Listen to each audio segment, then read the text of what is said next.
In 8 out of 10 cases of sexual violence, the perpetrator is someone known by the victim. Scholars call this acquaintance rape.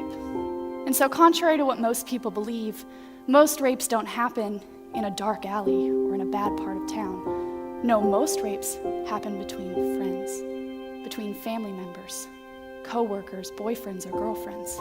And in the case of child or teenage victims, it's even worse. Over 93% of victims know their attacker. You'd think that capturing and prosecuting offenders would be relatively easy. But data shows that many victims are reluctant to even make the first step towards obtaining justice, reporting the incident. I was 22 when I was raped. I was 19. I was 20. I didn't report it for, 1,000 reasons, a million reasons. It was somebody I was involved with. It was a friend of a friend. And I blame myself for putting myself in that situation. I knew that I had no proof. I could hear people's judgment saying, well, why did you do that? It was your fault. I was still in physical pain from this and sitting there going, oh, well, no one's gonna believe me. It was my word against his. Everyone was just gonna go, this girl just, slept with this guy and changed her mind. I wasn't the perfect victim. I figured, who's gonna believe? Statistics shared by the anti-sexual assault organization RAINN showed that out of every 1,000 cases of sexual violence, only 230 get reported to the police. Out of those, only 46 lead to an arrest. And out of those, only 9 get prosecuted. And out of those, only 5 result in a conviction.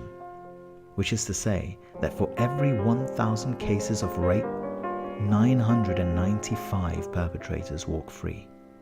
And 800 of those are someone the victim knows. A major obstacle to reporting sexual crimes is lack of trust in institutions. A survey from 2000 shows that 2 in 5 young women in New York, almost half of whom were Black, Latino, or Asian, reported sexual harassment by the police.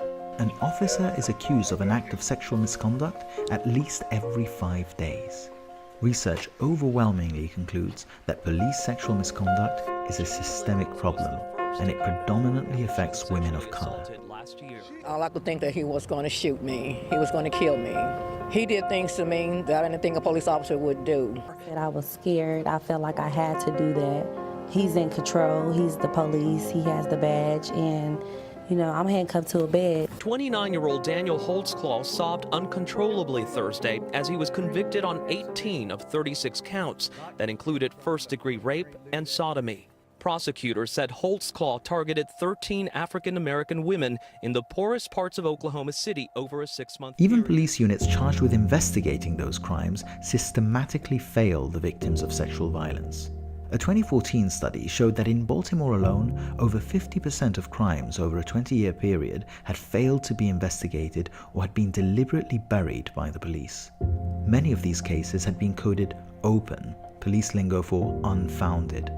The police didn't believe the victims. In one infamous case, a police officer from the Philadelphia Sex Crimes Unit confessed he used to refer to his division as the Lying Bitch Unit.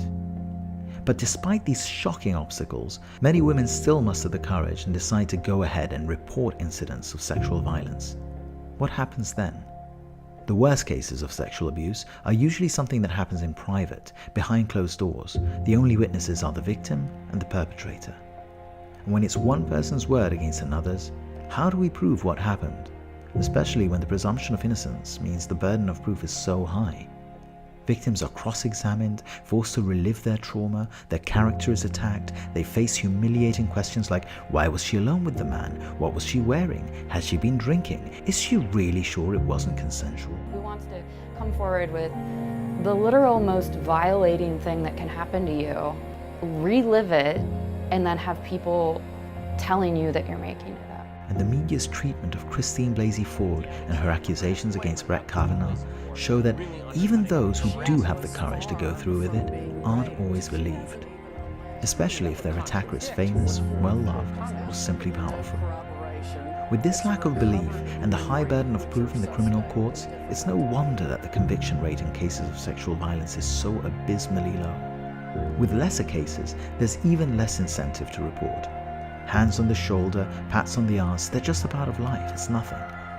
Statistics show that only 16% of men with documented histories of sexual abuse by social service agencies, which means these are serious cases, only 16% of them considered themselves to have been sexually abused.